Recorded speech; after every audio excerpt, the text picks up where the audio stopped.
ખાસ કરીને રાજસ્થાનથી પણ ઘણા બધા આપણા આગેવાનો ભાઈઓ અને બહેનો અહીંયા આવેલા છે. મધ્યપ્રદેશથી ઘણા બધા ભાઈઓ અને બહેનો અહીંયા આવેલા છે. આપ તમામ લોકોનું અહીંયા અમે સ્વાગત કરીએ છીએ. સમય ઘણો બધો થઈ ગયો છે અને મોટા ભાગના લોકો વધારે કોઈ વાત પણ વાત એ છે કે આદિવાસી સમુદાયના લોકોની આ દેશમાં આટલી વિશાળ વસ્તી હોવા છતાં પણ આપણી હાલત અત્યારે આ દેશમાં ગુલામો જેવી છે. કેટલાક મુઠ્ઠીભર લોકો આ દેશની સત્તા ઉપર કબજો જમાવીને બેઠા છે અને આપણે કરોડોની વસ્તી ધરાવનારા આ વિશાળ આદિવાસી સમુદાયના લોકો પોતાના અધિકારોની ભીખ માંગી રહ્યા છે. આપણે લડી રહ્યા છે. આપણા ભાઈઓની હત્યાઓ થાય તો આપણા એફઆઈઆર છે રજીસ્ટર કરવામાં નથી આવતું. એના માટે આપણે આંદોલન કરી રહ્યા છીએ. બેન દીકરીઓના બળાત્કાર થાય તો એફઆઈઆર રજીસ્ટર ન થાય, આંદોલન કરવા પડે, ધરણા કરવા પડે, આરોપીઓની ધરપકડ ન થાય. મહાપુરુષોના જન્મ જયંતિ માટે જે જાહેર રજાઓ રાખવાની હોય, ભગવાન બિરસા મુંડાના જન્મ જયંતિની રજાઓ રાખવાની હોય, વિશ્વ આદિવાસી દિવસની જાહેર રજાઓ રાખવાની હોય તો આપણે પ્રશાસન અને સરકારની સામે ભીખ માંગી રહ્યા છે કે અમારા મહાપુરુષોના, અમારા ભગવાનના જન્મદિવસની રજાઓ રાખો. તો આ ઘણી બધી બાબતો છે કે એના સામે આપણે ચિંતન કરવાની જરૂર છે. આ દેશનું વિધાયિકા, કાર્યપાલિકા, ન્યાયપાલિકા અને મીડિયા જે છે એમાં ફક્ત ને ફક્ત કેટલાક જે મુઠ્ઠીભર લોકો છે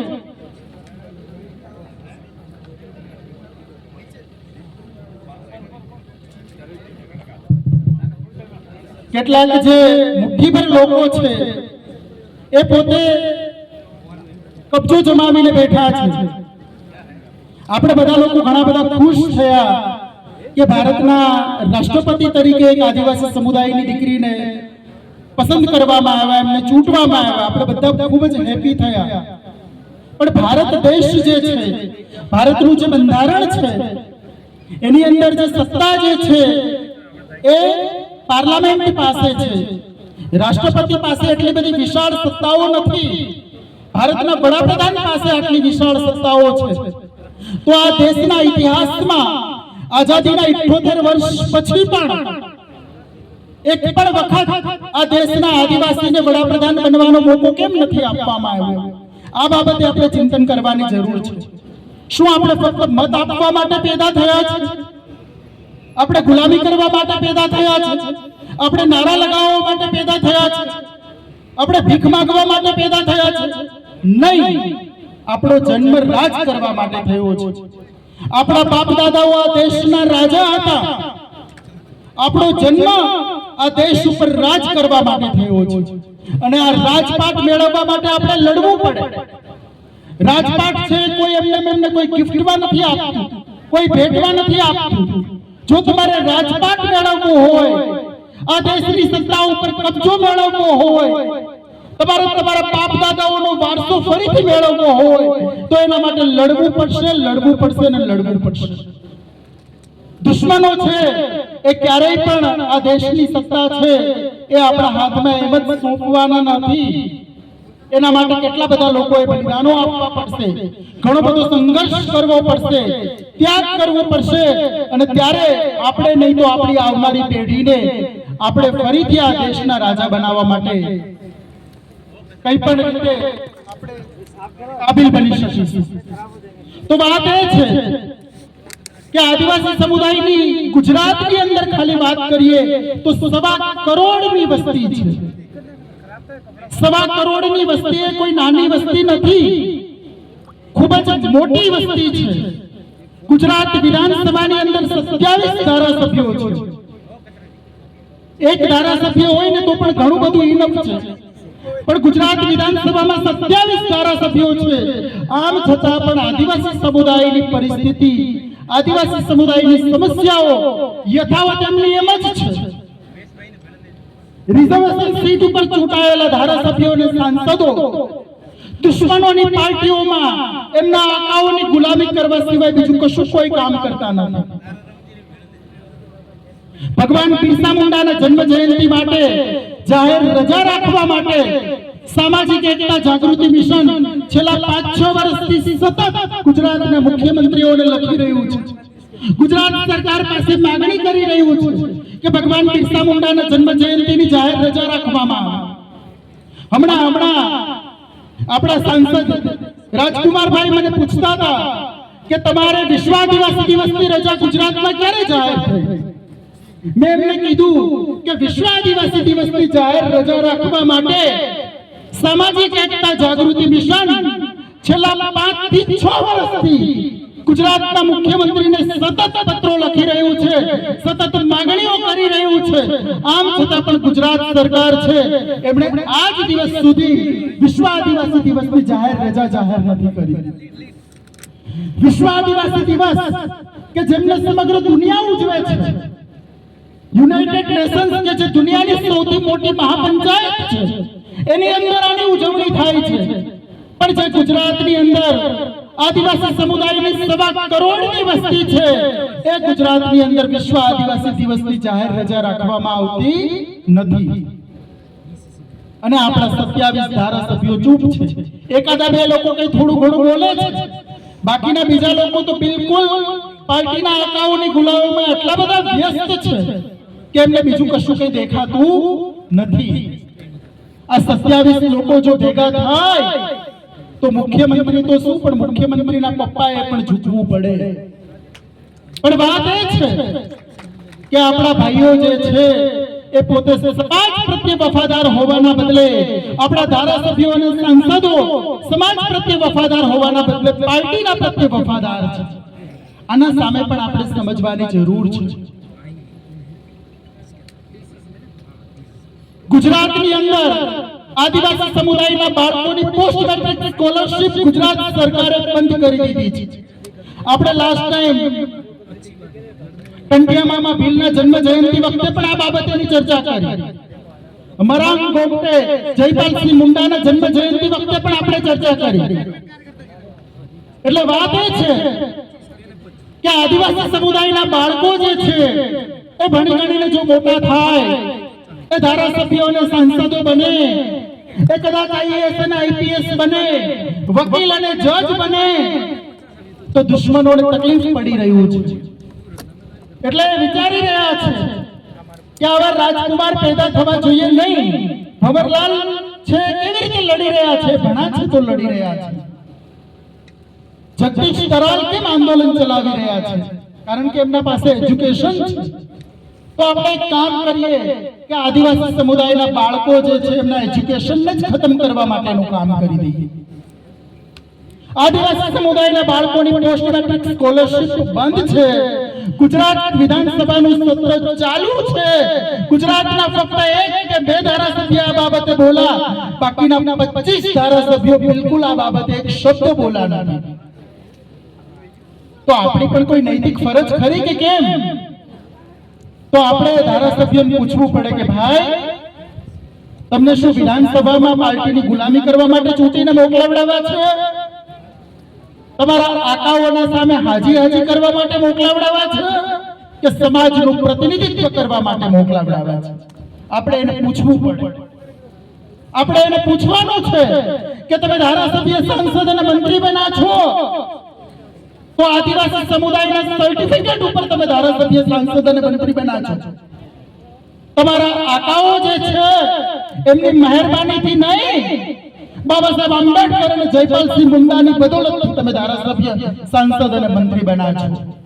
તમે સમાજના પ્રતિનિધિ તરીકે ત્યાં બેઠા છો. સમાજની તકલીફો અને મુસીબતો બાબતેની તમે કેમ કોઈ ચર્ચા કરતા નથી? જો તમારા માટે આ પોલિટિકલ રિઝર્વેશનની વ્યવસ્થાને ખતમ કરી દેવામાં આવે તો તમને વિધાનસભા અને સંસદમાં કોઈ ઝાડુ મારવા પણ રાખે એમ નથી. આ બાબત તમારે સમજવાની જરૂર છે.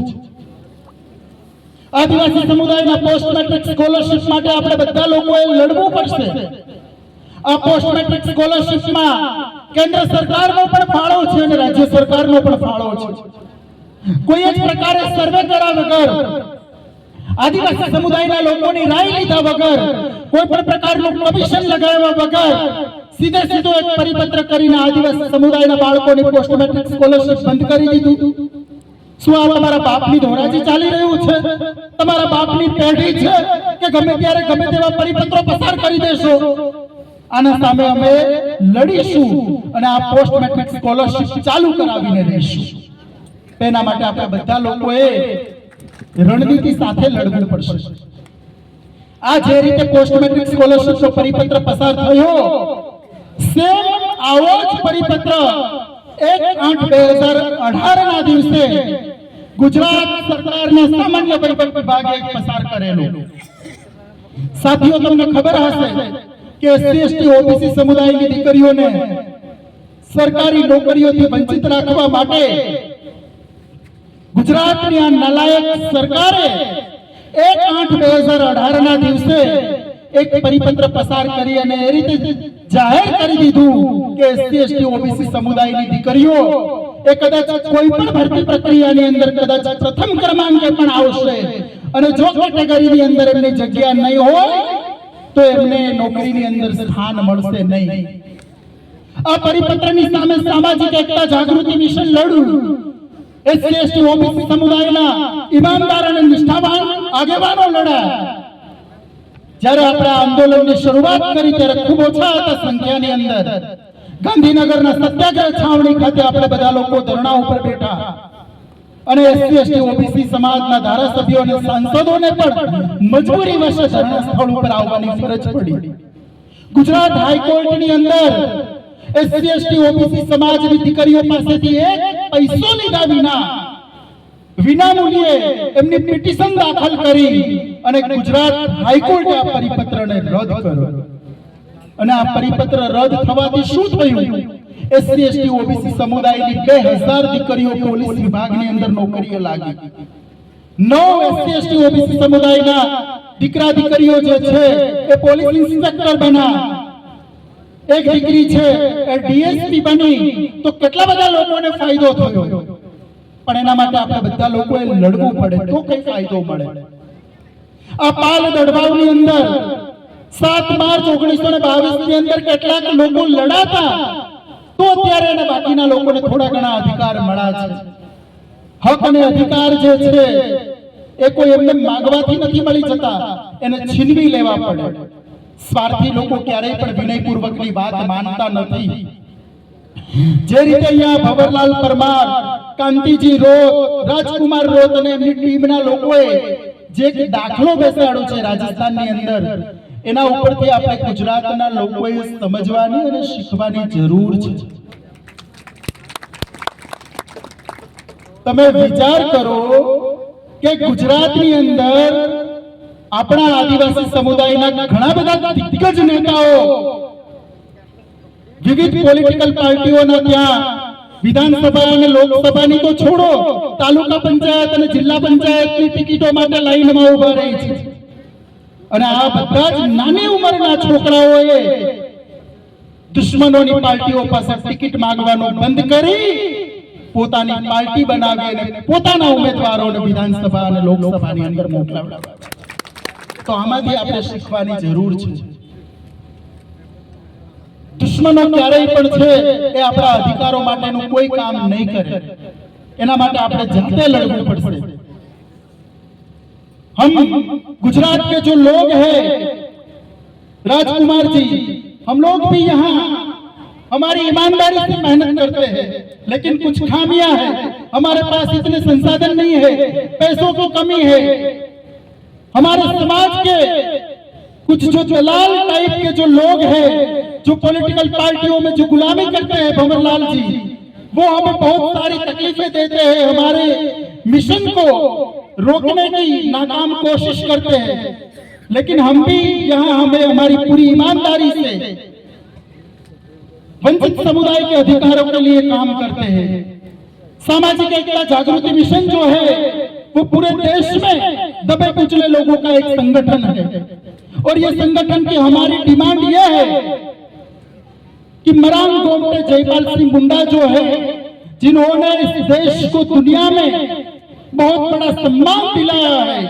भारत के संविधान को बनाने में बाबा साहब अम्बेडकर के साथ इतना बड़ा जो योगदान दिया है, तो उनको भारत रत्न से नवाजा जाए, वो भी हमारी डिमांड है। विश्व आदिवासी दिवस की जो सेलिब्रेशन जो है, वो सरकार अपने खर्च से गुजरात के सभी जिलों और तहसीलों में सरकारी खर्च से पूरे उल्लास के साथ मनाए, ये भी हमारी डिमांड है। हमारी दूसरी डिमांड ये भी है, सामाजिक एकता जागृति मिशन की तरफ से हम पूरे देश में ये आंदोलन चला रहे हैं कि इस देश की सुप्रीम कोर्ट में आजादी के 78 साल के बाद भी एक भी आदिवासी समुदाय के आदमी को जज बनने का अभी तक अवसर नहीं दिया गया।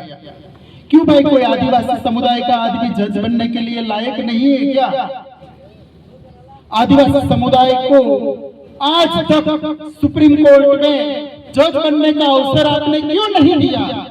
तो हमारी डिमांड ये भी है कि जुडिशरी में भी आदिवासी समुदाय को उनकी आबादी के हिसाब से उनको प्रतिनिधित्व मिलना चाहिए। हमारा मीडिया बहुत कमजोर है, तो हम इसमें भी काम कर रहे हैं कि हमारे युवा जो है वो खुद का मीडिया खड़ा करे, क्योंकि जो दुश्मनों का जो मीडिया है वो हमारी बात कभी दिखाने वाला नहीं है। दुश्मनों का जो मीडिया है वो तो हमें गुलाम बनाए रखने की दिशा में काम कर रहे हैं। तो हम हमारे समुदाय के युवा जो है उनको हम अपना खुद का मीडिया बनाने की दिशा में भी प्रेरित करने का काम कर रहे हैं। साथ में जो हमारे जो नौजवान है उन लोगों को हम ये इस बारे में भी मोटिवेट करते हैं कि खुद का उद्योग खड़ा करें, क्योंकि जब संसाधन नहीं होंगे, जब पैसे नहीं होंगे, तो कोई भी आंदोलन जो है वो कामयाब नहीं हो पाएगा। कोई भी आंदोलन चलाने के लिए पैसे की आवश्यकता भी बहुत जरूरी है। तो ये दिशा में भी हम लोग काम करते हैं। तो बस ज्यादा वक्त नहीं लेते हुए मैं अपनी जो स्पीच है उनको खत्म कर रहा हूँ। यहाँ पर बहुत बड़ा कार्यक्रम का आयोजन करके हम सब लोगों को बुलाकर जो मान सम्मान दिया, उनके लिए यहाँ के सभी आयोजकों का, खास करके हमारे क्रांतिकारी जगदीश तराल, हमारे जो सरपंच साहब डामोर साहब जो है, हमारे जो है चरेल साहब, सभी जो हमारे आगेवान जो है, उन सभी आयोजकों का मैं आभार मानता हूँ। जोहार, जय भारत। Thank you sir. હવે આપણા આદરણીય સાંસદ માન્ય શ્રી